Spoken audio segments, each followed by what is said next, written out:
안녕하십니까, 먼지입니다.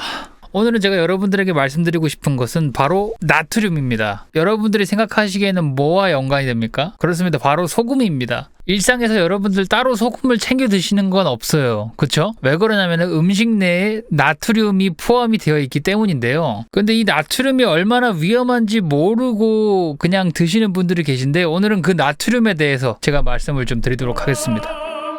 다이어트 하시는 분들에게 나트륨은 굉장히 적이라고 표현할 수가 있는데요. 왜냐면은 나트륨을 많이 섭취하면은 붓기가 생깁니다. 붓기란 이제 얼굴이나 팔 이런 데에 이제 수분이 차가지고 부어 보이는 약간 그런 현상을 얘기하는 건데, 즉 부종이죠. 그 부종의 가장 큰 원인이 바로 나트륨 되겠습니다. 그럼 이것만 듣고 캐치하신 분 계실 거야.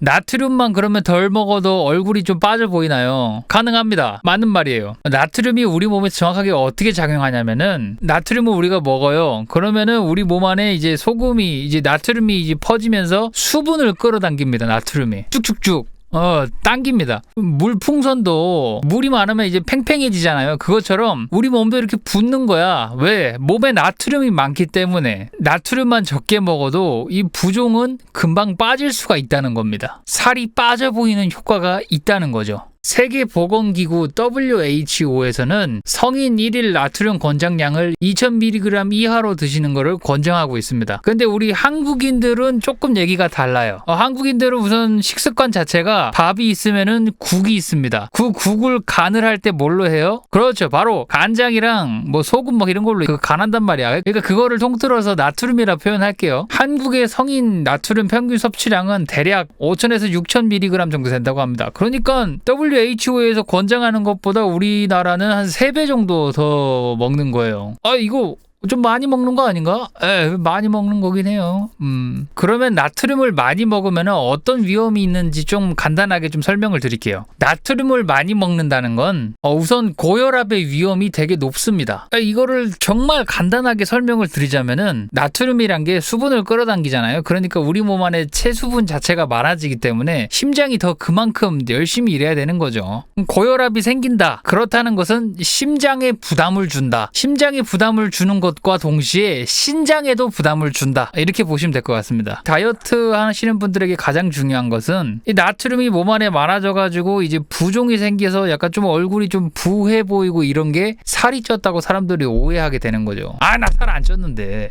또 다른 안 좋은 점으로 뭐 피부 트러블이 생길 수도 있고, 피로감, 두통 뭐 그런 것들이 뭐 자질구레한 게 있긴 합니다. 하지만 우리 몸에는 나트륨이 없으면 절대 안 돼요. 꼭 있어야 되는 역할인 거예요. 체액의 균형을 유지하고 신경 전달에도 약간 뭐 도움이 되고, 뭐 또 우리가 운동이나 뭐 이렇게 무거운 걸 들거나 그럴 때는 또 근육 수축의 기능이 있기 때문에 적당한 나트륨 수치는 이제 저희 신체 기능을 향상시켜주는 약간 그런 기능이 있습니다. 하지만 아까도 말씀드렸다시피 과하면 무조건 독이 된다는 거. 요즘 뉴스에서 많이 나오는 얘기인데, 저희가 이제 날씨가 덥다 보니까 어떻게 돼요? 사람들이 땀을 많이 흘리지 않습니까? 그럼 그 땀에도 노폐물, 즉 나트륨이 들어가 있어요. 생각지도 못하게 땀을 많이 흘리다 보면은 나트륨이 계속 빠지기 때문에 저희 몸의 체액 수분 밸런스 자체가 뒤틀리게 되는 거야. 맞지가 않는다는 거지. 그러면 우리 몸이 약간 좀 위험해질 수가 있어요. 그렇다고 해서 소금을 이렇게 집어먹냐? 그러면 또 갑자기 몸이 위험해질 수가 있습니다. 자, 이거를 간단하게 좀 얘기를 드리면은, 나트륨이 배출이 많이 돼서 지금 우리 몸에 나트륨이 부족한 상태야. 근데 소금을 먹어준다 해서 우리가 얼만큼 먹어야 될지 모르니까 소금을 이렇게 한 꼬집 집어서 먹으면은 그게 우리 몸에 좀 부담이 될 수가 있어요. 뇌세포에 있는 수분이 빠지면서 뇌세포가 수축할 수가 있습니다. 그러면서 약간 뭐 뇌출혈이 일어날 수도 있고 뭐 그런 건데, 반대로 우리가 나트륨을 섭취를 안 해주면은 우리 몸에 수분이 굉장히 많아지잖아요. 그러면은 이 수분이 전신으로 다 퍼지면서 뇌가 또 부을 수도 있어. 그게 바로 뇌부종이에요. 그냥 간단하게 뭐 이 정도만 알고 계시고, 그러면은 운동에서 땀 많이 흘렸다, 바깥에 더워서 땀 많이 흘렸다, 그럼 어떻게 해야 되는데, 급하게 내가 지금 전해질 불균형이 온 것 같다, 좀 뭔가 이상하다, 몸이 막 어지럽고 막 이상하다, 그럴 때는 급하게 편의점에서 이온 음료 사드시면 되고요. 또는 뭐 우유도 괜찮다는 뉴스를 제가 본 것 같아요. 그럼 아까 전에 제가 말씀드린 그 소금 집어먹는 그거에 대해서 좀 말씀드리면, 소금을 직접적으로 집어넣기보다는 그냥 식사를 하시는 게 좋습니다. 더 짜게 먹고 뭐 그러진 않으셔도 되고, 그냥 일반적인 식사를 하면 그게 다시 보충이 되거든요.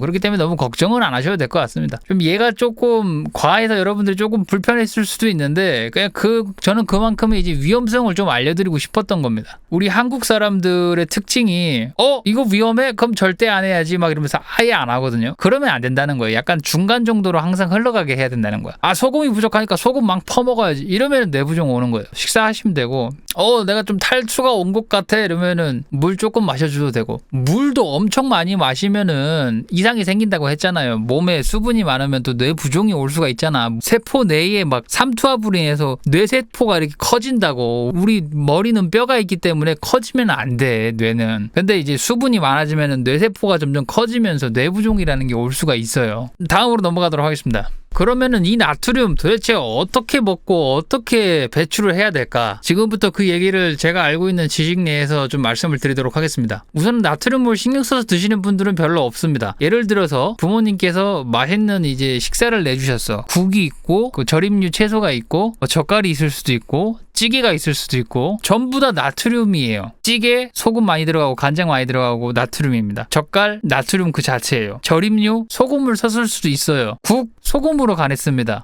그렇기 때문에 이거를 여러분들이 맛있겠다 다 먹어야지 이러면서 국 다 비우고 젓갈 반찬 남기면 안 돼 이러면서 국 다 먹어버리면은 이제 나트륨 섭취가 굉장히 많아지는 거지. 그게 한 끼라고 하면은 상관이 없는데 보통 일반인 분들은 이제 세 끼를 다 드시잖아요. 그러니까 그런 식으로 세 끼를 먹게 되면은 나트륨이 이제 과하게 섭취된다. 그렇기 때문에 우리는 국에는 나트륨이 많고 절임류에는 나트륨이 많고 젓갈 딱 그 식탁의 반찬들만 딱 보고 나서 내가 판단을 하는 거야. 나트륨이 많을 수 있겠구나. 그러면 국은 몇 숟가락만 좀 퍼먹고 건더기만 집어먹고, 절임류는 근데 오징어 젓갈이야. 이거 군침 벌써 저도 도는데요. 맛있겠는데 하면서 미안해 상상을 해가지고 맛있겠는데 하면 한두 개 정도만 먹고, 채소는 건강하다 이래서 막 먹는 사람 있어. 소금이 들어갔을 수가 있어. 그렇게 해도 채소도 적당히 먹고, 찌개도 국물 위주보다는 건더기 위주로 먹으면은 그래도 평소에 먹던 습관대로 먹던 것보다는 나트륨이 덜 들어간다. 일반적인 식사를 하시는 분들에게 적용되는 그런 얘기겠네요. 솔직히 나트륨이라는 게 식당이나 누군가가 차려준 밥상을 보면은 나트륨이 얼마나 들어갔는지 가늠이 안 됩니다. 그렇기 때문에